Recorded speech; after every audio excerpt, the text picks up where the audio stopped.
It's all in your hands. Unlock your potential with your dreams. 非常欢迎大家啊！今年是美国这边的，今天是美国这边的这个除夕哈邀请大家来听这个讲座啊，所以我觉得是真正的热爱学习的人才会上来听。那为什么我是如此的这个迫切的想把Dr. Joe Rios 的讲座推荐给大家哈。因为我是他的学生我参加了他的Movie Pod，才听了两次课然后呢，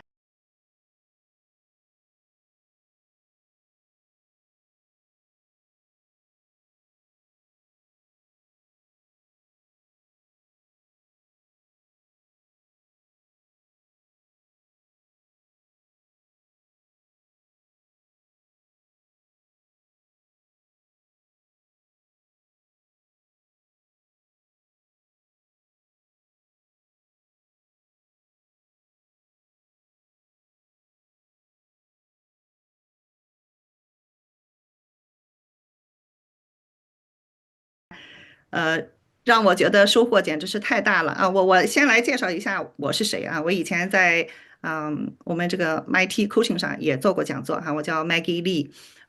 我到美国来以后呢，拿了教育心理学还有心理咨询的2个硕士学位。然后2018年开始，我是自己职业，就是全职的帮助我们华裔家庭。那我采用的方式呢，主要是通过帮助家长来帮助孩子。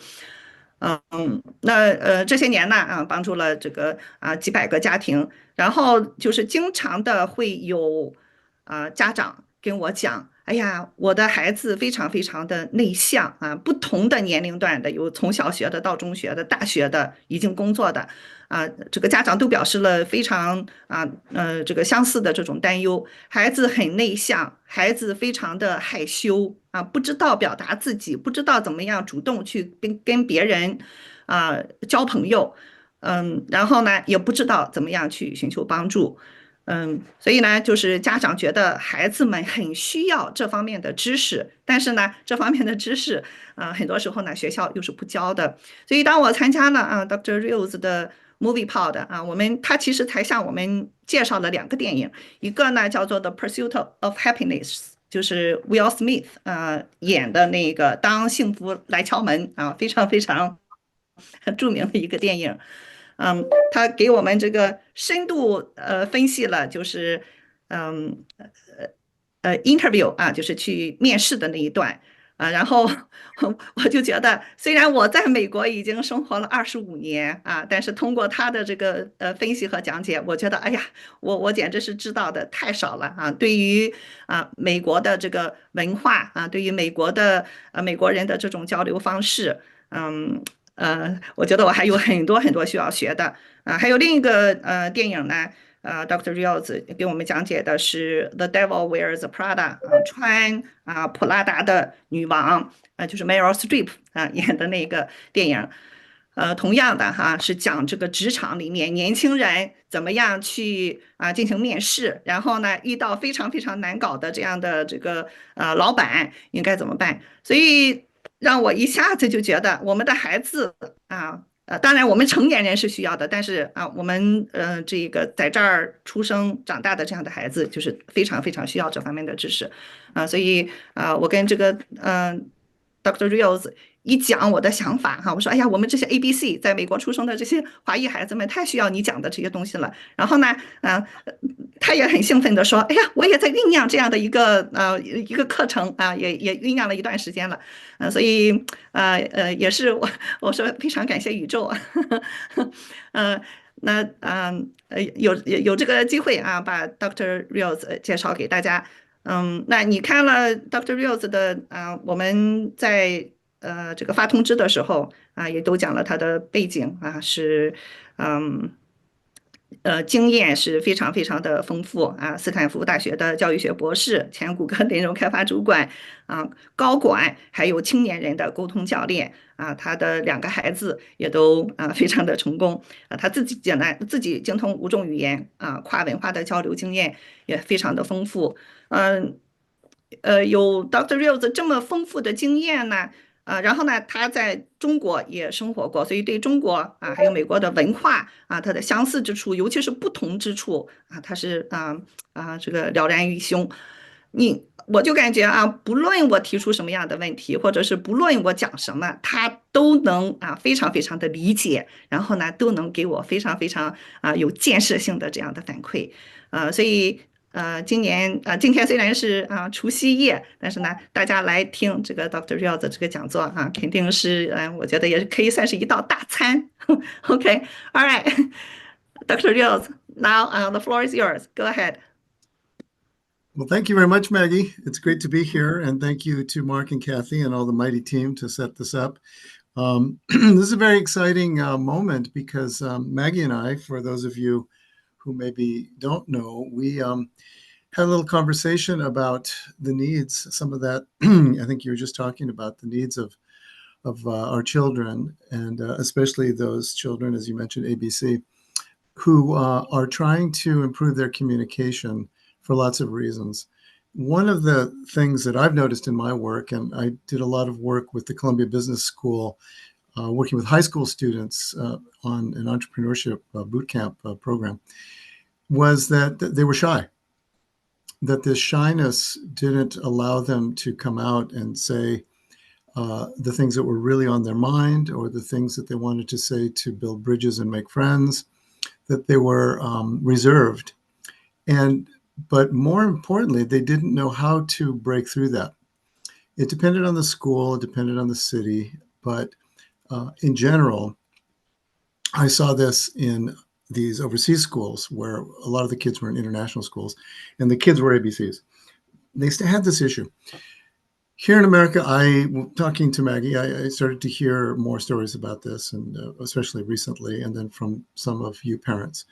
And so I thought, okay, well, I've been thinking about this kind of work for a long, long time, where the communication courses I teach for adults could be really, really beneficial with young adults or high schoolers, where they could take the not the sort of professional version of what I do, but the version that says the very, very fundamental basic things that we need to do to interact in America that can be hard if you're not accustomed to it. But more importantly, if you're not kind of in tune or understand what it's really about, things like small talk and all of these things can be really challenging for even Americans who are born, that is to say, for the American who is educated in a family that emphasizes that. It can be really hard to really adapt to that and feel comfortable with it across cultures.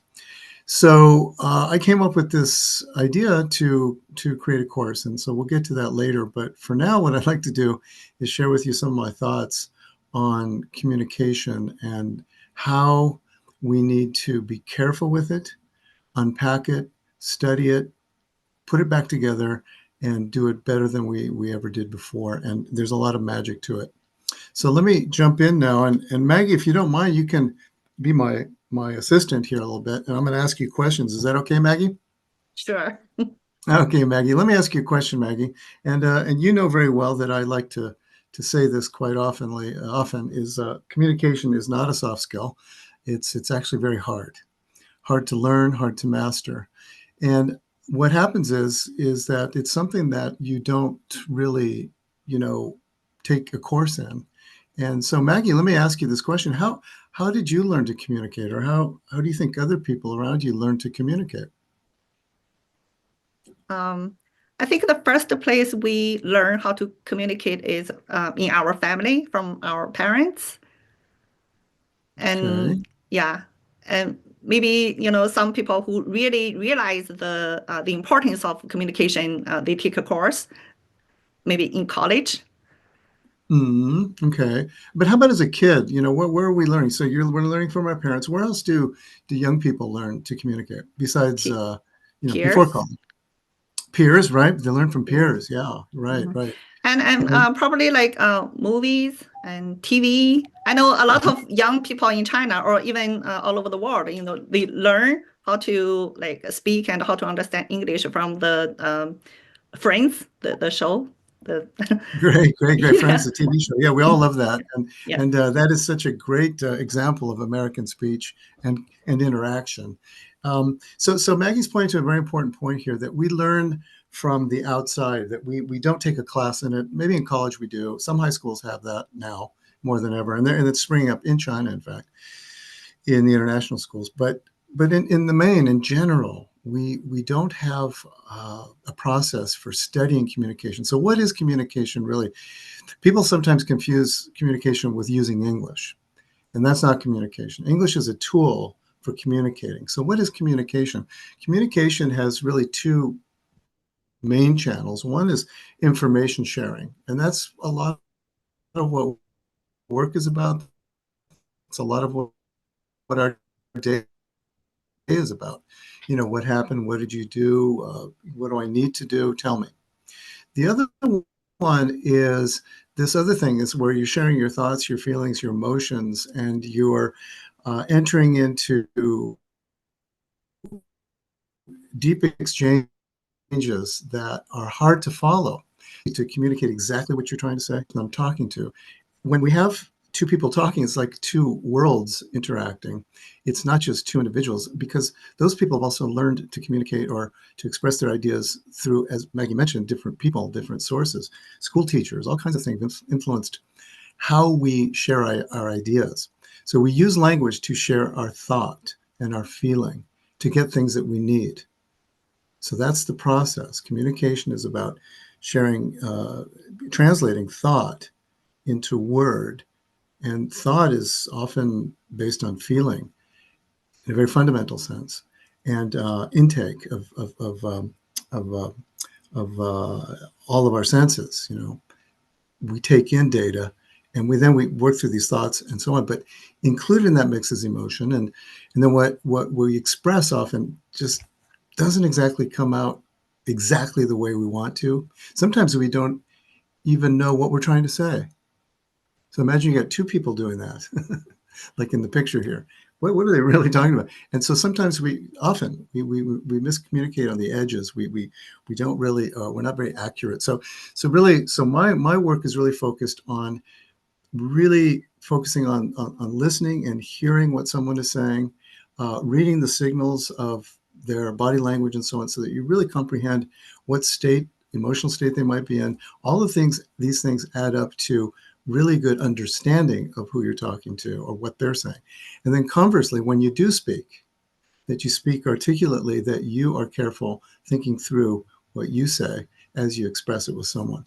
And then you go into exchanges, and then it goes all over again. It just keeps recycling. That complexity is always there. So my job and my work is all about helping us slow that down, break it down into some smallish parts, unpack it, and then really look at how it works, because that's the class you never had. And that's the class we all need. So that's kind of the inspiration for the work I've done in my courses. So if we look at here, successful communication leads to successful social interaction. That's what we want for our kids. We want them to learn early. I work with a lot of managers, people successful in management, but also older, been in the States 20 years, the immigrant generation. And they come to me without having had the benefit of those 20 years growing up in America. So they come in cold. So I really have to unpack things differently for them. It's quite a process, and it's longer and harder for them to really gain that muscle memory you need to just have things flow like your kids. Your kids have all this. They know how to react and respond. They understand how Americans are working. They've been immersed in this culture. They're really good at it. Their issue, in my view, is that they don't use it. And they don't use it fully for lots of reasons. One of them is, at home, the parents are not using it the same way the Americans are on the outside. So that creates kind of a modified version. And that modified version, you might be a third way, a middle way. It could be the ABC way, the mixed way. But it creates this other form, and it has its variance. It's a distribution of variance, but in the main, it's different. So the child has to deal also with the external experience of going out into the world, the school, whatever, and they're carrying that, and it's this I might want to call it a tension. It's not a conflict, but a tension where they live in two worlds, and they are two things. They're not 100%. In the ideal world, they're 200%. How do you take that out and be successful, and not only speak up and speak out, but know how to do that in a way that manages that part of you that may not naturally want to do that or feel you need to do that. And then at the same time, be able to do that so that you can interact well in American society and connect with people here. Because the Americans want to see your full involvement in conversations. So there's a set of core abilities so that we can have these good social interactions with Americans. And it really starts with, as I mentioned, knowing yourself, listening to others. We have to be aware that wherever we are in that range of shyness or hesitation or being reserved, where are we? And then we've got to move out from there by just becoming a better listener. And then when we do communicate, we're always communicating in the sense that we're trying to understand what people are saying well, so that we can react to the right thing. So if you hear someone correctly, you respond to the right thing. But often we're not listening carefully. We're thinking while people are talking. So it's a very important skill. And so that when you do speak, you're understood because you're responding to the right thing that they're talking about, the right question. You understand the question. But to really understand, you have to be a good listener before you can talk and be understood.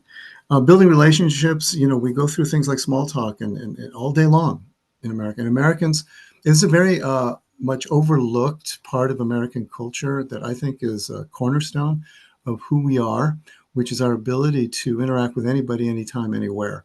Now, some Americans are more, better at it, I suppose, than others, and naturally, better at it. But we are masters of small talk. Today, I was in several contexts during my day where I was, alone and hearing these conversations go on, and they just all the time. And I think to some people and some of my Chinese clients, it's just tedious. It's overwhelming, especially a lot of my students are STEM and scientists, and they just find this all very tedious and overwhelming. And why put so much energy into that for so little? But I'll tell you why. It's because this is how Americans get a sense of who you are.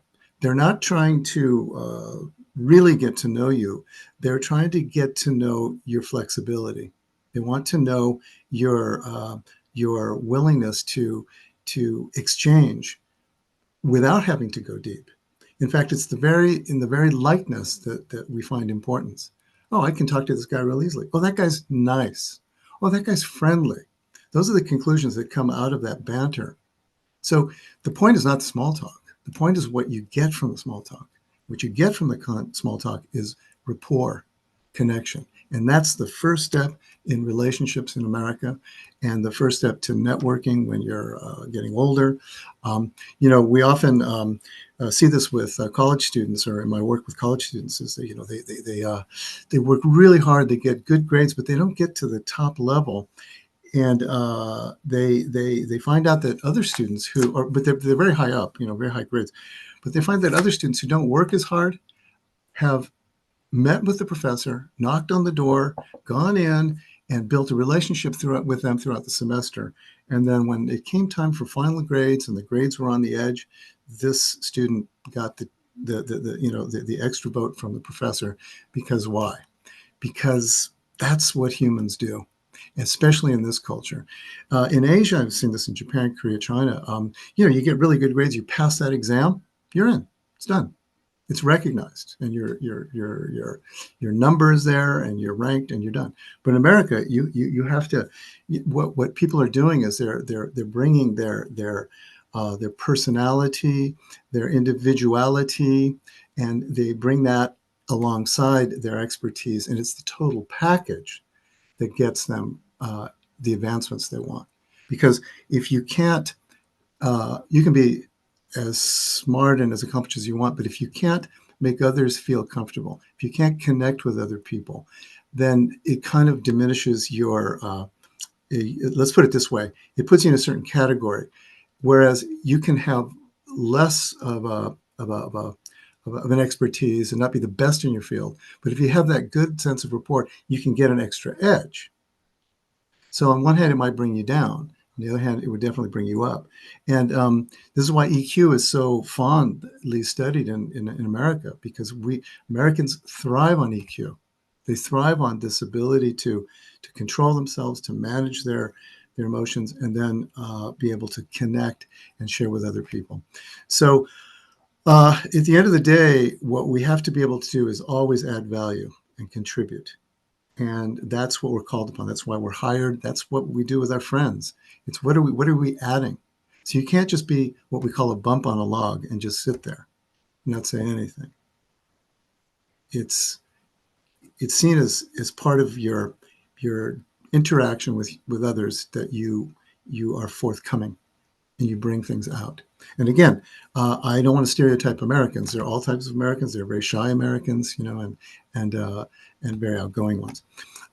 So the other thing is we like to, in communication especially, we talk about things like negotiation and influence, and these things kind of are very tangential, because what happens is that when we really get in situations where we have to convince someone of something and then maybe negotiate something, we have to learn to give and take. And there's a lot of language involved in that. There's a kind of emotional mindset as well, and you have to stay open and flexible. So there's a lot to unpack there. So as you can see, communication is not just speaking. It's not just sharing information. It's actually a lot of exchange and interchange. And so I like to say, in all of these things, especially in the negotiation and world of persuasion, we really have to bend. Bend very much like the palm tree. Just bend in the wind, but you don't break. There's no need to break. You learn to be flexible but firm. You have roots, but you don't break. And then again, this is all the mindset of psychology, a mindset of communication, which is our the psychology of how to be in communication with someone. And the last kind of thing, and this is kind of the ribbon, the bow on top of the package about charm. I have seen where once you relax and you're in your comfort of knowing that you can communicate, a certain charm emerges naturally. And it's a beautiful thing to see. Everybody has charm. Charm is just that essence of you, who you are, that happens to make it to the surface when you're relaxed. So let me ask you, Maggie, here. Maggie, what do you see here in this picture? Now I'm going to go through some tips, communication tips. I have 5 or 6 of my favorite tips. And Maggie, what do you see in this picture here? And I ask this to everybody on the call. First, I see an old lady's face. Now, where do you see that? Where? Well, It's hard to describe, huh? it is. Mm-hmm. Well, what else do you see? Famous actors who lost movie roles for shocking reasons. Number one, you've got burned down. Well, sometimes I can see a young lady's profile, but sometimes it disappears. Okay, so there's kind of a young lady looking down like this with a feather, kind of a French feather. Mm-hmm. She's looking down, and then the old lady is here. Her profile's like this, and she has a nose that's kind of large, and she has kind of a fur thing over her head, like something on her head. Okay. And she has the fur that I'm talking about is on her shoulders, that black fur. So the old lady's looking down, the young girl's looking out. Now, my first tip here, communication tip, is you got to be careful. You got to be careful, because things are often not what they appear to be. Someone can smile at you, and it can mean a lot of things. We all know this. Smile can even be an insult. This is also a great reminder of culture. You could be looking at this picture and you think you're seeing the old lady and someone who's like you, another Chinese person. But in fact, what is there in front of you is actually the young girl, and she's American. She's not at all Chinese. So you would talk to this old lady as if she were Chinese. You would use all of those communication forms that are culturally derived based on your values and beliefs. And, you know, a lot of times Chinese are very indirect, very polite. Sometimes they don't exactly say no directly, a little bit indirect. So you might communicate that way as if you're talking to the old lady who you think is Chinese. But in fact, you're talking to a young girl who's American. Americans can be extremely direct and not be and be very emotional in ways when you would not be. So this first tip about being careful is when we're face to face with somebody new that we've never met, or we're in a networking moment, we're at college and that your first week in the dorms, when you're in high school and you're working on a on a project with people, they show up and they could have had a really bad morning. They could have had all kinds of communication is really a lot about the first thing you need to do is read people. Are they the old lady today or the young girl? Where are they coming from? Because that wisdom really gives you a kind of superpower. And that superpower is that you get credit. People see that you pay attention. People trust you. And as we all know, we want to buy a house, we need good credit score. One way to build credit with other people is to be a good listener, a good observer. And if you can read that someone is having a tough time or a bad day, and you know how to speak to them with that in mind, you build this kind of credit I'm talking about. So number one, be careful, because things may not be what they appear to be when you're communicating with another person. Similarly, I don't know, let's talk about this one. Maggie, what do you see here in this picture, Maggie? Now let's bring this up a little bigger here. There we go. What do you see here, Maggie? An iceberg. Mm-hmm. And how part the top, you know, everybody has seen this picture, I'm sure. But the part above the water, is it bigger or smaller than the part underneath? And that's kind of an obvious question, right? A lot bigger, yeah. Right. So for you, what does this symbolize for you in your life, in your world? What I know and what I don't know. Well, that's good. That's really good. What Maggie knows and she doesn't know. So I assume what you don't know is under the water. Yes. Right. As for all of us. One of the things that we use this iceberg for is similar to the old lady, is that we have to be very careful, because when two people are talking, they're like two icebergs. Underneath, there's this massive amount of experience and perception and things that are valued in a certain way, and beliefs that drive their behavior. And what's important is that when people talk, they're standing on that iceberg underneath the water, and we can't see that. We don't really know what's underwater. So two people talking is really kind of a mysterious moment, because people have had so many experiences. They have religious beliefs. They have children who are going through different things. The children are going through different things. In the moment, that day, there's so much going on.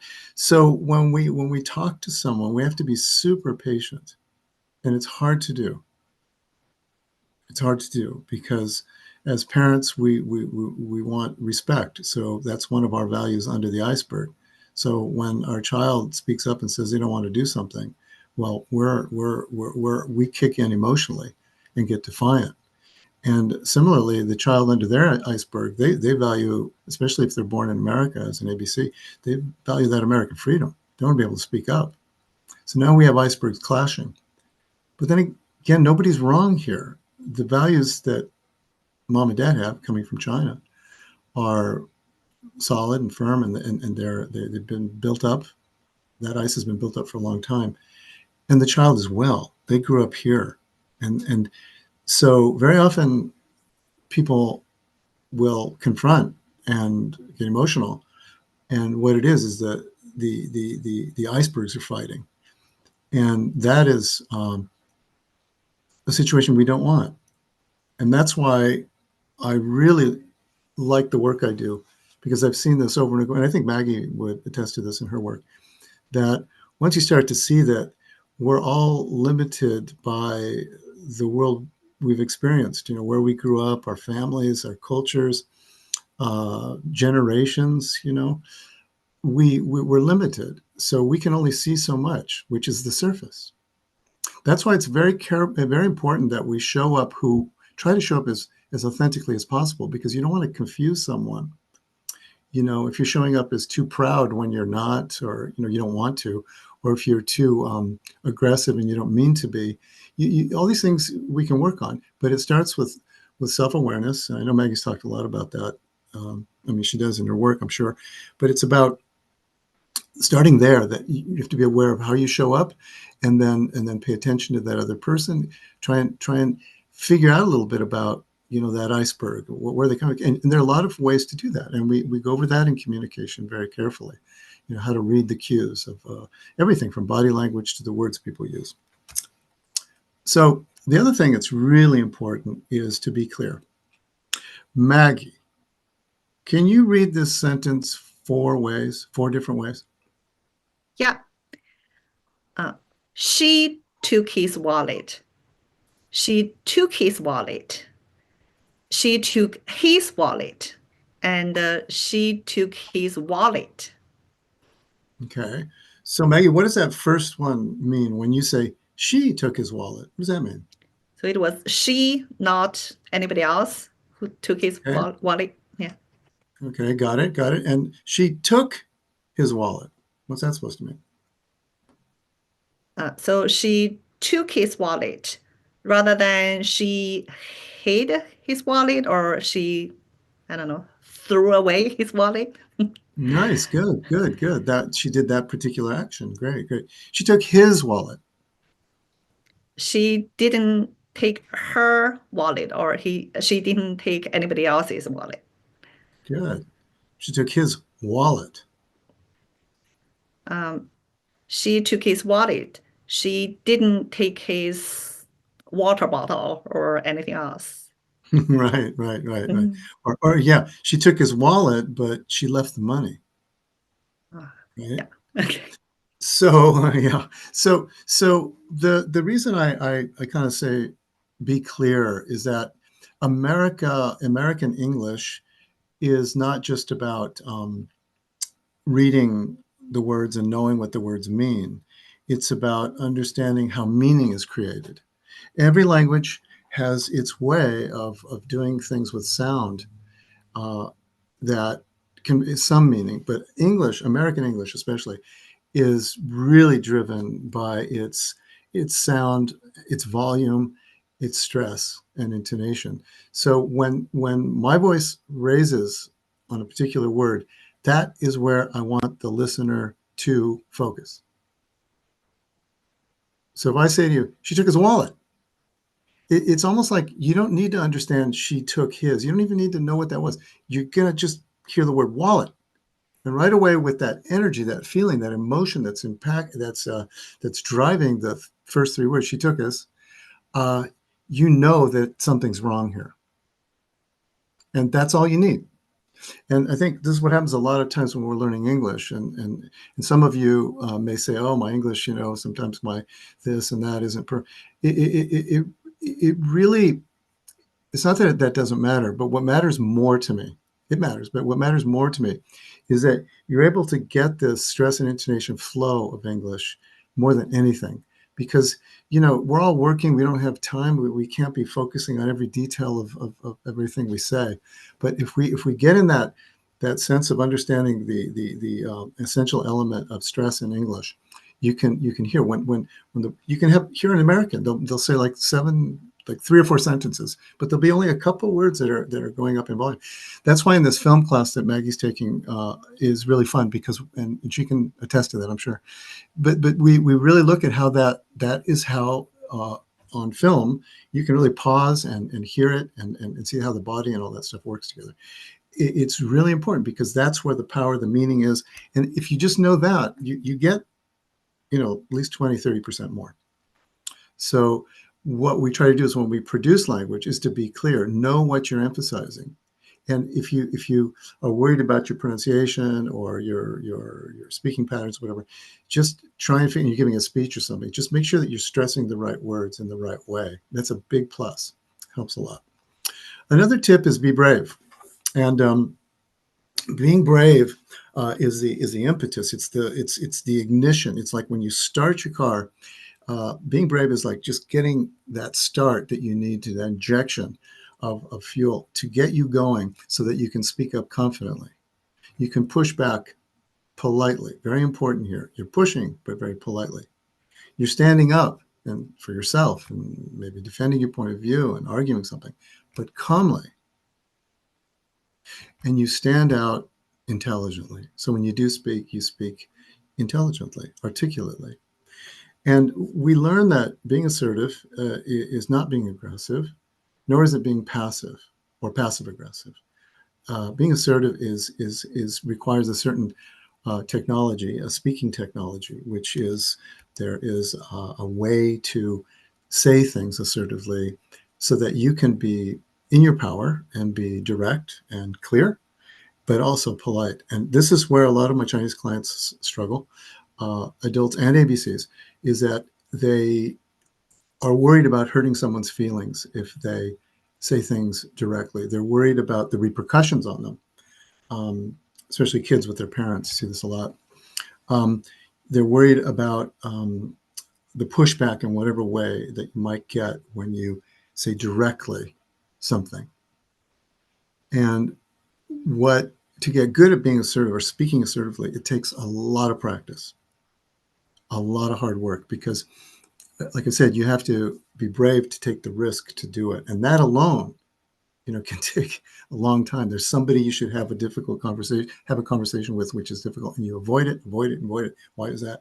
So one of the things that I really like to encourage is to find that courage, always find that courage. And it helps to do that with friends and get support, and then push you out in the ring and then speak up. And wherever it is, it could be at work, it could be with your boss, it could be at a meeting. It could be your boss is at the meeting and you have to speak up. These things are terrifying, but once you break through and you practice, it is, and I said this to Maggie the other day, it's like riding a bicycle.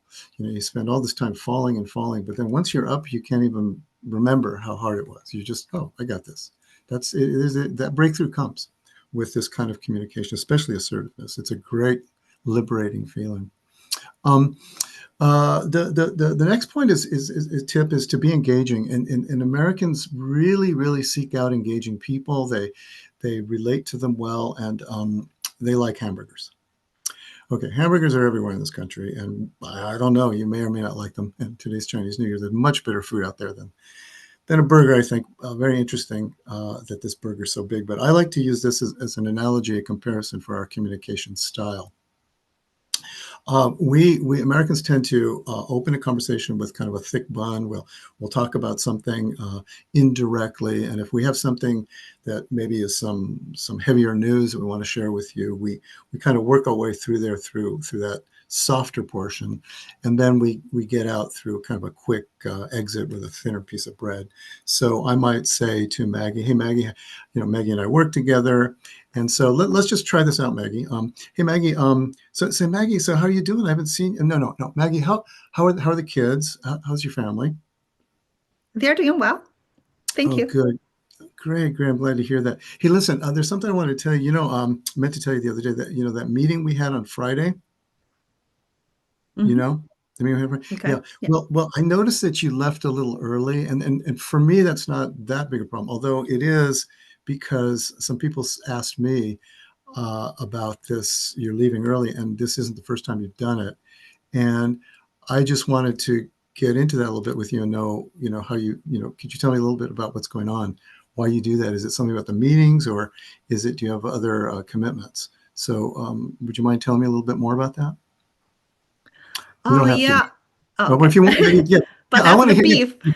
Make it up, Maggie. Go for it. Yeah, my son called me and he asked me to pick him up from this event. Yeah, so I had to leave early. Sorry. I get it. Well, but you've done it a few times now. Is it a scheduling issue, or? Yeah, I have 2 kids, so usually like the meetings are scheduled in the afternoon during that time, and that's the time when very often I need to pick up my kids. So it's kind of difficult for me. Okay, well let's talk. Maybe we can talk about this further another day. But we might want to send out a memo to everybody because they're kind of asking about it, or at least I overheard them talking about it. So we might want to communicate something to them. I don't know. Let's talk about it later. I've got other things on my plate right now, but I just wanted to make sure that you knew that. And if you can, try not to do that. But if it's really something that is kind of a schedule change for you or a serious matter, then maybe we need to bring that up to the team and let them know that you leave early. That's it. It's part of what you do. What do you think of that? I'll try my best to avoid that kind of a situation. Got it. Okay, I got to go. We'll talk more. Bye-bye. Bye. That last thing I said, I got to go. I've got other stuff to do. I mean, I got to go. I got to call. I got to whatever. I got to. That means I got to. I have to. That is your exit strategy. That's that thin piece of bread down there. So I got into it with Maggie. Hey, Maggie, how's your family doing? I just made that up. Everybody doing okay? Good. Because I hadn't seen her since for a week or something. And then I get to the beef. The beef is the concern. It's the issue, the stuff that's having an impact on the team. And I could have done this very different ways. There are variants on this because assertiveness also talks about the impact it's having. But I did it kind of a softer way. That was a very soft version. Wasn't that direct? And then I closed just pretty quickly. I just said I got to go and I have something to do. That last part can be hard for people, ending a conversation, because they kind of wilt like a flower in that moment. But this, again, all of this takes practice. So, but the tip is you got to engage with people in a way using a speaking technology that's tried and true, that gives you a place to put your words logically. Because what happens is we get nervous in these moments when we need to be assertive. We get nervous and we're all lost. So if you got a structure in your head, one that's tried and true that Americans use, you're good to go. Just a matter of practice, in my view. So just a couple of quick stories here, because I know we're getting thin on time. There's a student of mine who I just found really, really kind, a good boy. He's probably about 25. And one thing that I noticed and I really appreciated about him was that he was honest with me about some of his communication as a son with his parents. And, he didn't tell me a lot of detail, but I could tell that it was not easy for him sometimes. And he was in America and they were back home. And, but I saw the patterns, very common patterns that I see with Chinese parents, where the kids clam up. Clam up means they close down. They stop talking and they become not just passive, but they almost become passive aggressive, where by not talking, it makes the parents more mad.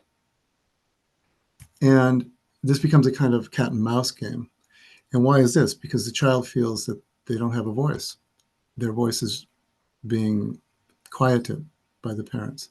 And so the child decides, well, it's better I just keep my mouth shut. And because I can't win. And then they take it a step further and say, I'm going to deliberately close my mouth to show them that I do have power. So this gets all very convoluted. That gets into those icebergs and the old lady, young lady. You're getting not just generations, but you're getting two different styles. You're getting, two different psychologies at play. And one is coming from a set of values that says, no, I value my voice, my independence, but I can't have it here. So I'm going to fight back in the way I can.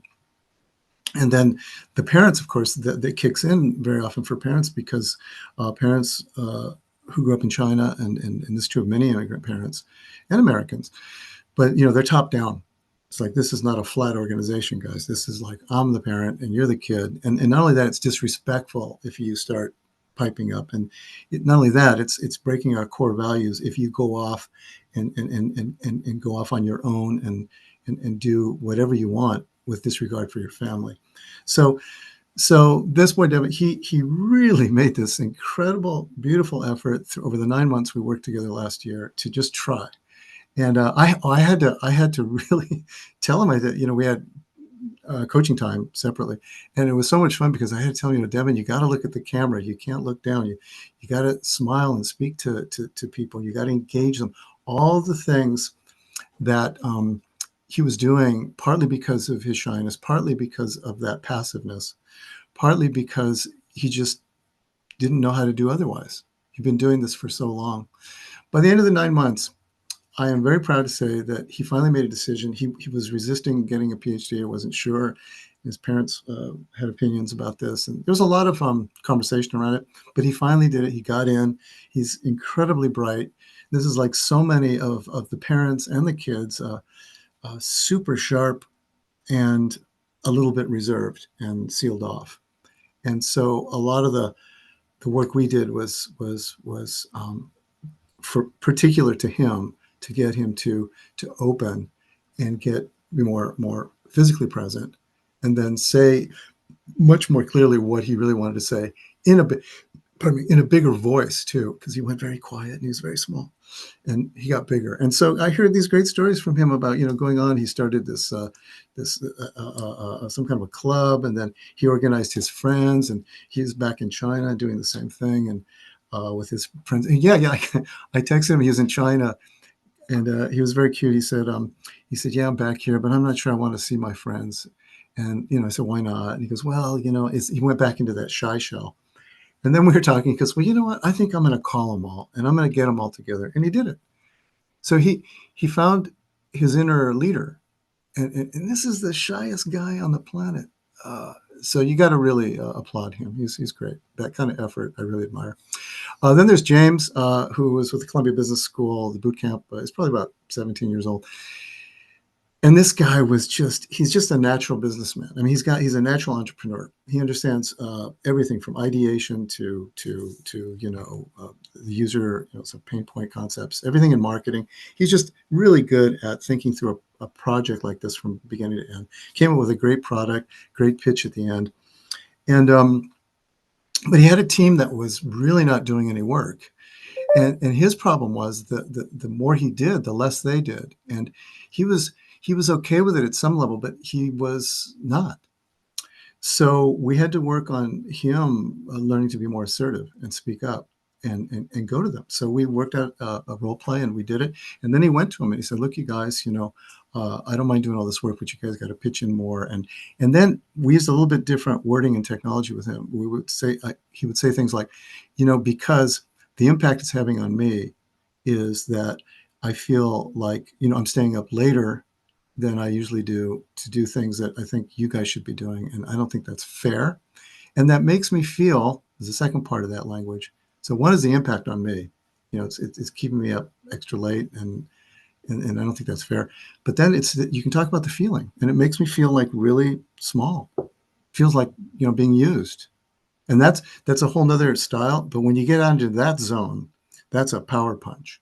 And if you get really good at that, that tends to be more interpersonal, but that's a really powerful tool because you're not attacking anyone. You're not accusing. You're talking about how you feel. It's all about your I statement. I am not enjoying this, and I can tell you why. And then you learn to dialogue. You throw it back. You say, okay, well, tell me what you think.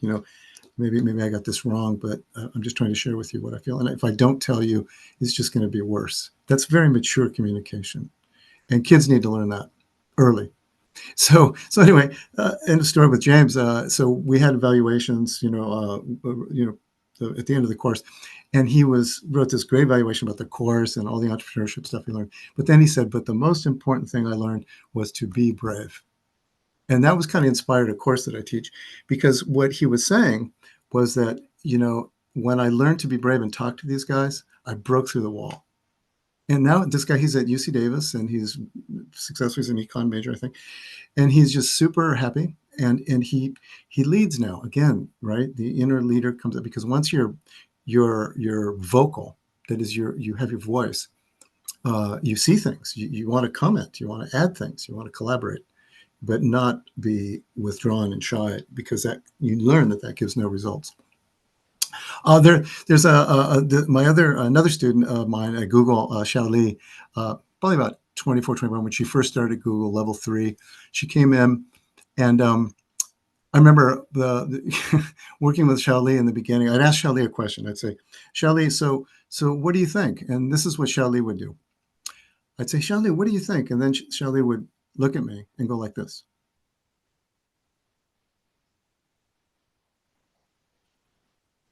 for a very long time, you guys. So even you're getting uncomfortable with me doing this right now. Well, imagine me. And I said, Shelly, what are you doing? You gotta say. And she said, she was really, really sweet. She said, I'm thinking. And so many of my science students, my IT folks, they think carefully before they speak, and I really respect that. But American communication is like a caboose, like connected coupled trains. As soon as one person stops, the other person starts immediately. They're very closely tied. This is not true in other languages. So Japanese, there's a long pause time often. Not always, but there's a longer pause time between one person finishing their talk and another one speaking. In Latin America, they talk right over each other. But it's very there. The iceberg values underneath their culture are really about being warm and friendly together. It doesn't matter so much if every idea is heard. But in Japan, it's very important. The other extreme, that each person is totally respected for their individual thoughts coming out on the table, because that's going to become communal. It's a very different set of values that drive their iceberg, that form their iceberg.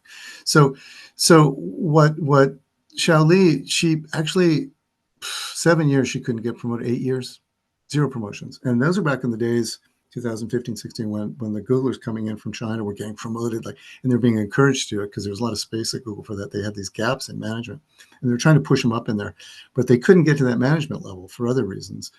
Those are the other, Chinese Googlers who got to level 5, and so who are engineers and things. But she couldn't even get out of 3 all those years. Unfortunately, now Google's policy is, you can be an individual contributor for as long as you want. You don't have to get promoted, and so she's safe. So, but in that process, what I decided to do with her, because she was so shy and really just couldn't break these habits, I went for charm. And so I just tried to, I helped her own her presentations the way she does them, which are pretty shy and not very strong and forceful, but then to relax and just be that. Don't try to be something you're not. And once she did that, she became extremely charming. she would laugh at herself in front of while she's giving the presentation. She goes, well, I'm sorry, you guys. She would be very authentic. And that authenticity was her charm. It was through that door that she found her charm, and people just loved her. And even now, she's a very well-paid individual contributor, because she's a fine, computer scientist, and she's super talent from Jiaotong. So, okay. And then finally, Lily, and I throw this story in because I love it. So Lily was part of a group at Google, and we were having our first lessons. And I remember I asked everybody, I said, have any of you had that experience where your parents said, oh, your grades aren't good enough, you have to, why can't you be like the kid next door? Or, and all the boys raised their, yeah, my mom, she would always tell me, why can't you be like, whoever next door? And so we all laughing, because I'd heard these stories before when I lived in China. And so we went around the room, and I said, yeah, Bo, did this happen to you? And all these, and then I got to Lilin, and I said, Lily, did this ever happen to you? And then she was quiet. And I said, Lily, why are you so quiet? She goes, well, I was the girl next door. So she was the one that everybody compared to. And we all laughed so hard. And so the boys were laughing at her, saying, oh, so you're the one that made my life difficult. And I was happy because I finally met the source of all these stories. Lilin was number 3 in algorithmic boot camps in all of Sichuan. She's just this. And now, she is a tech leader. She is now a venture capitalist. She's now, what is she now? She's only 34, and she's investing her money in startups. Because in our group with us, what she did was she took her native intelligence and talent as somebody who could really, how should I put this? We were doing a lot of conversational work. She learned to take that and turn that into a management style. So she's one of the very few Googlers, Chinese Googlers, who went into management. She's actually a level, I don't think she got to 7, but she's definitely a 6. And that's not easy to do. So what we worked on was conversation, her ability to take the talent she had, but then learn to bring it into a conversational style where she could, talk to people and eventually lead people that way. because she's very outgoing. So those are a few stories I wanted to share with you about my work with young people and the successes that I've seen and the joy of being involved in that. Yes. So Maggie, do you mind? Can I go into this course that I put together? Can I mention this now, or is this a good time? Or? Yes, please. Yeah. Mm-hmm. Yeah. Well, I just wanted to let everybody know that as a result of these conversations I've been having with Maggie and so on, and I came up with a course that has been in my head for a long time and has to do with these 6 specifics, 6 weeks, 6 consecutive weeks of learning, 90-minute class where we can go over the fundamentals that I think every young person needs to know from age 14 to 30. That's it. And first of all, you got to understand the connection between the voice, its power, your body, what it communicates, and your eyes. These always have to be coordinated, of course, with the words you use. But those 3 have to be really, especially the eyes I'm adding here, because people do a lot with their eyes that some cultures don't do. So there's a lot of things that just start with body language with no words. And so we've done this in the film class. You turn off the sound and look, and you see so much more because the American brain, that American brain that's defined by that iceberg, it's looking for and recognizes those cues unconsciously. And if you don't do them, so I'll have students give presentations like this. Hello, my name is Xiao Wang, and I come from, I work at Google now. And so the tonality is flat. The face, very few facial. We have 200 muscles here. Americans use a lot more muscle than China.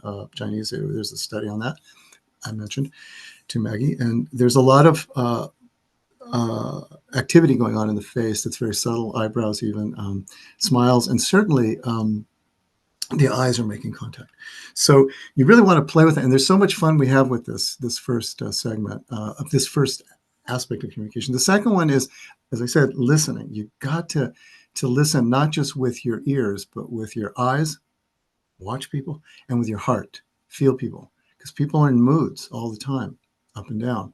And the thing is with Chinese, communicating with Chinese, if nobody's showing much because you're not supposed to, I mean, I've heard this from many of my Chinese clients that you're just not expected to show a lot of emotion. And on the contrary, you don't want to show a lot of emotion, because if you do, people can read you and they can hurt you.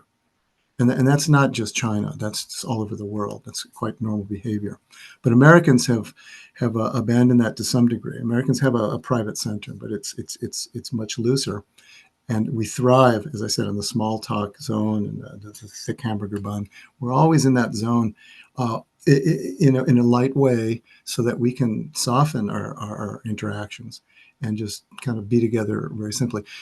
Chinese can be a little bit more firm in the distance. And so this idea of listening is not just hearing, just paying attention with your ears. You're actively trying to figure out what is going on that I'm not seeing. I mean, that I'm not hearing in those words. But then when you do speak, that you speak clearly and concisely. So these two are in tandem.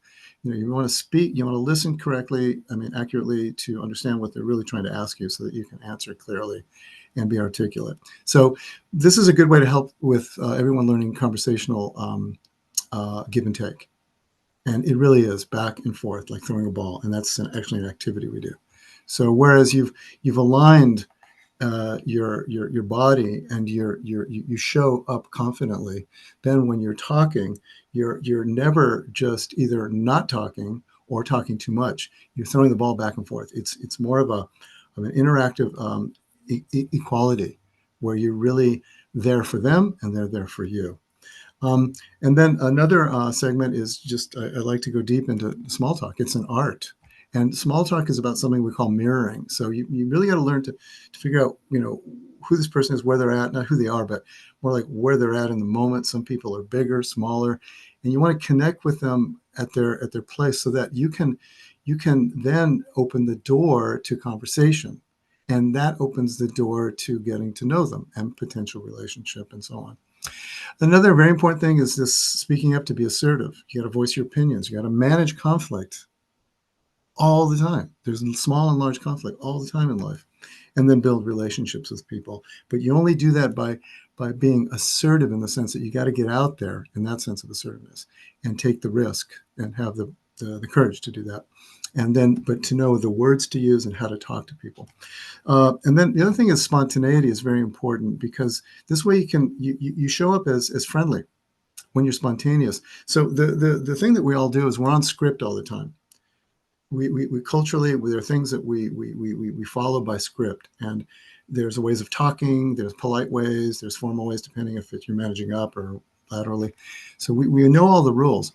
And I'm not saying it's about breaking rules. I'm saying it's about, in the moment, funny things happen. Somebody spills their coffee, and that's a spontaneous moment. You can do a lot with that to engage a human being and maybe help them clean it up, or that's a pretty obvious one. But there are all kinds of things all day long where you're in public, at a grocery store, or at work getting coffee, or with your friends at school, where things go off script. They're not just in the normal pattern of things. It's in those moments that you have huge opportunity to say something to someone. This happens on elevators. It happens on the train I took today. Funny things happen. And you can not say something, or you can say something. And yes, a lot of times you say something and it falls on deaf ears. They don't listen to you, or they make a weird face, or they don't like, or worse, they think, oh, you're trying to be friendly or something, and they get friendly with you. Yeah, those are risks. But you learn to manage and engage based on your ability to read and mirror. So it's all part of a complex, not complicated, it's part of a system. Communication is very systematic in this way. It has its pieces and it turns. And it's pretty much the same everywhere, but you got to know when these different parts are doing different things so that you can jump in and, frankly, enjoy it. As I see it. And then last, storytelling is something I put in always in the work I do, because it's there that you learn to create visual, image, and emotional content that really connects with people. So when you're in an interview, it's great to have a few stories in your back pocket about yourself, your life, your interests, and you can just pull that out, because especially in interviews, people want to know, who is this guy? And they have a lot of interesting, great interviews have great questions. And there's always a moment when you can tell a little story. But you have to, again, know how to say, oh, well, that reminds me of a story. So there's a language playbook that runs through all of these 6 weeks, where we're learning how Americans will get to these different places. And there's always some bridge language that takes you from being assertive to being kind to being spontaneous. There's little language pieces, and it's not infinite, and it's not hard to learn. And this is what a lot of my work is about with adults and kids. So basically this course, Successful Communication, there's a little more to that title. It's the title of this talk, for life and for career, is 6 consecutive week sessions, 90-minute sessions. I also offer kind of a pre-conversation of 20 minutes, kind of a Q&A call for the child who wants to talk to me, with the parent on the phone or alone. And we go over just what their questions might be, but it's also a chance for them to get to know me and see if this is something they'd want to do. I think the hardest thing for this course is parents getting their kids to the water and drinking it. To get the kids to actually take the course is not always easy, because the kids, it's kind of a dilemma, because the kids, if they're American born, they don't want to always be told what to do, that, you've got to have this, you got to take this class, you got to do this summer camp. They want that independence to say that, no, I found something, mom and dad, can I do this? As opposed to mom and dad always coming with something, course number 25, or, I saw this at Hong Kong school I taught at for a long time, where, it was like the parents were always having them do several things in summer, just lined up, activities and camps. So there's a bit of a dilemma there. So it's hard for parents to come to their kids and say, hey, guess what? I found this great course and all that. So that's where I can help out. That's where we can get on a 3-way call and just break the ice. That's what that 20 minutes is about. But there's also an individual coaching session, which is really great. Should they get into the class, into the course, we have this one-on-one time alone, and it's fantastic. And I find that's where the gold is, because that's where they can speak freely about their challenge of being shy. Very often it's about shyness or extreme silence. I've had it where I work with kids where they didn't say anything, and I had to get super creative, and it's not easy for them. They really struggle with this. So you have to be real creative as a parent and as a coach to help them get out of that. And if they can't, then you go to a different plan B with them. But there's always a way to go. And then again, this is custom designed for Chinese youth, and they're age grouped. We're looking at different ages, but the one obvious group, the easiest planning group for you guys is the older ones because they're in different places. But then they're 17, 18, preparing for college. That's tough because they're super busy with that. 14 to 16 is a bit easier, and that's a whole different group. That's a very special program. It's a little bit different from this, but it's the same more or less. But then there's really the college and above group, 18 to like 30, and that group is a lot of fun, and they go through some really interesting things, and they need a lot of help. They need a lot of help because they're already in the water, and they're supposed to be able to swim. They're supposed to be able to do all these things that Americans, since they were, since I was 5 years old, I remember these teachers asking me, "Oh, Joey, what do you think?" I'm like 5 years old, 6 years old. I mean, what do you mean? What do I think? I don't think anything. I'm a little kid. I want to play. I don't have an opinion. But very early, we're trained here. What do you think? What do you want to do? What's your opinion? And so for a lot of your kids, if for Chinese Americans or Chinese on the call, your kids, they haven't been encouraged 100% all the time freely to do that, because when they go home, it's not necessarily the same scenario. The course is the fee is. Well, the cost is $4.99, and that is this is actually a whole course that we're going to pilot with you, but it's not a pilot in the regular sense, because all this material I have taught before, and I've taught it to high schoolers before, so I know this age group, and I've had in my regular classes the 18, especially the 25-year-old groups, and to 30. So, but what's unique about this in terms of a pilot is that this pilot is really about what works for these particular ABC kids. And that's what the reason pilot's behind it. That's all. But in terms of those topics I shared with you, those lessons, those 6 weeks, I think those are fundamental. But in that, what we're going to see is the specific needs of these kids. And that's where I think is really special, because I don't know them. So I need to get to know them. So it's kind of a beta moment. So the idea here is that we would, Maggie can share my WeChat with you if you want to ask questions about anything, but Kathy and Mark will share a QR registration later, probably in a few days. So you can watch for that, and that will have everything that you want to know in terms of registration and a little blurb about the course. And the dates, starting dates right now are February 16th through the 23rd, those 6 Sundays, looking at Sunday mornings, 10 to 11:30 in the morning. We're still discussing this, but this will be finalized soon. And that's pretty much all I have to say, Maggie. I want to thank you very much for letting me talk forth so long. Thank you so much, Joe. There's so much valuable information. Anybody has any questions?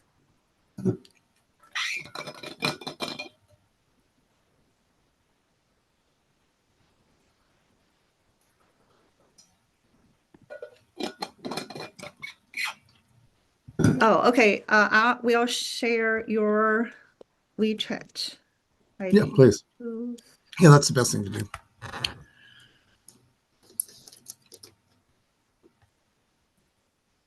Joe, CHOU, and River. Yeah. Easy to remember. That's right. That's right. Very good. There you go.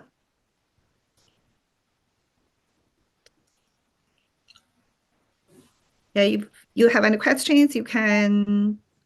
Ask me I don't directly. know whether you can raise your hand, or can you can they unmute themselves? I'm not sure. Okay, there's a question there. Do I have to be ABC to attend? That's a good question, Joe. Well, no, not really. I mean, that's a really important question, apart from being a good question. Not necessarily. I think this is something that I've really struggled with over the years, because shy people are shy people. This is really a course about I think the makeup of the person who would take a course, this is most valuable for someone who is on the shyer side, who is not doesn't make friendships that easily, struggles with that. They don't necessarily speak up. They're withdrawn sometimes. And again, there's a range here. Some people really extremely out there, like Shali. People who actually can be fearful. It's almost like a medical condition, because I've had people who are frightened of people, and that's another level. But it's in that world of kind of hesitant speaking. So I'm willing to work with anyone as long as I get to talk to them before we go into the class, so I can really get this in. Because what I don't want is for the people who are there that already identified as Chinese, ABC, who for whom this course has been designed basically because of the cultural piece, that they would feel uncomfortable with someone who is, super outgoing and the opposite and doesn't really need to be there. But if I can assess the person, it'd be great. I don't see why not. Right. Does that make sense, Maggie? Because it's really about, not coming out. It's about being afraid in an interview and not knowing Right. what to say. It's all those things that there's a blockage there. Yeah. I think because we keep saying ABCs, America-born Chinese, but you don't have to be No, born I here. don't- Yeah, I as long don't as think- you use English, to communicate, this can Right. be helpful. And sometimes, Absolutely. even like international students, I think this should be great for them too. Yes, more I and more. used to be an international student 20 some Oh, years you ago. were. I didn't know that. What? You Of did it? course. Well, yeah. I mean, yeah. Mhm. Well, Yeah. but I think And it's a very good question and very pertinent, and mhm. I'm all Yeah. for it. I just need to scale and figure out. I mean, just assess that. But I'm completely open to it, and I certainly don't want to be exclusive that way. I just know that I've worked a lot with Chinese at Mighty. That's all I know. And I've worked a lot with different cultures, Europeans, Mexicanos. I've worked a lot with Latin America. I've Yeah. worked with Korea, Japan, everywhere. Chinese are your favorites. Well, Right. you guys are because you guys come to me and you say, Joe, I just can't do this. And I say, no, you can do this. Chinese are so intent on improving, and I love it. It's just they're there all the time, knocking at the door saying, Joe, how do I get better at this? And not a lot of people give up. They just say, okay, I'm too old to learn. And my Chinese students just know, or I'm too shy to know or to try. But no, there's something about Chinese culture that really encourages bravery and effort. And when others see that effort and bravery, everybody's impressed. And, courage inspires more courage. And that's why I like, working with Chinese, because once you guys are together in a group too, it's like everybody starts moving. How many students will be in the same class for one section? How many That's students? Okay. it's another question I'm dealing with. And I can't imagine more than 10, but it depends on really the age group and who they are, and it depends on the needs of the group. It could be I could cap it around 6 possibly. But the reason I like 10 as a number is that there's enough room where you get different voices. They get to interact and get to know more people. So right now I'm kind of like my eyes are thinking, okay, I can imagine 10 people on a screen because I've done that regularly. More than that, what happens is I just don't want anybody to get lost. Less than that, sometimes there's pressure on the kids to have to do things. And I want anyone who doesn't want to talk to not talk until they're ready. Everybody will talk, but when they're ready. So where can I see the recording, please? Okay. Yeah, through who did you register for the presentation? And you can go to, if you register through Kathy's That's correct. Mighty's flyer. Okay, flyer. yeah, you can So go to that Kathy. Yeah, that QR code isn't live yet, but it will be soon. We'll have that Kathy will take care of that. I mean, she'll have a flyer for that. Yeah, I cannot thank Kathy enough because we didn't tell her until yesterday. It was really like Yeah, I last know. minute. And we I know. knew, Yeah. today, the Chinese New Year's Eve. We were like, I know. we were Yeah, so not sure whether this would happen. Yeah. But thank you so much, Kathy. And Yeah, thank you, Kathy. yeah, Kathy's 24 hours always on it, and I'm and really, yeah. really grateful. Mhm. All right. If you have any questions, reach out to Kathy or Joe's WeChat. You can get in touch with him, or if Yep. you know me, you can get in touch with me. We'll get your questions answered. All right. Thank you Thank very you much, so much, Maggie. Joe. Thank you so much, Thank you. Kathy. All Hi, everybody. right. Happy New Year. Happy New Year. Bye. Thank you, Kathy. Bye-bye. Happy New Year. Thank you, Maggie.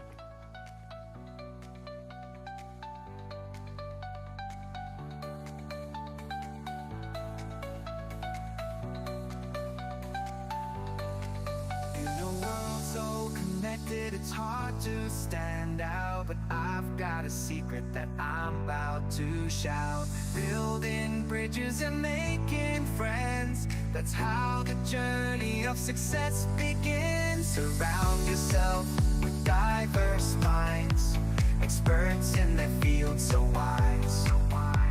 Together we'll conquer and achieve. Customize your growth, there's nothing you can't conceive. Build your network, reach for the stars. Professional adventures taking you far. Communication and leadership, it's all in your hands. Unlock your potential with your dream being expand.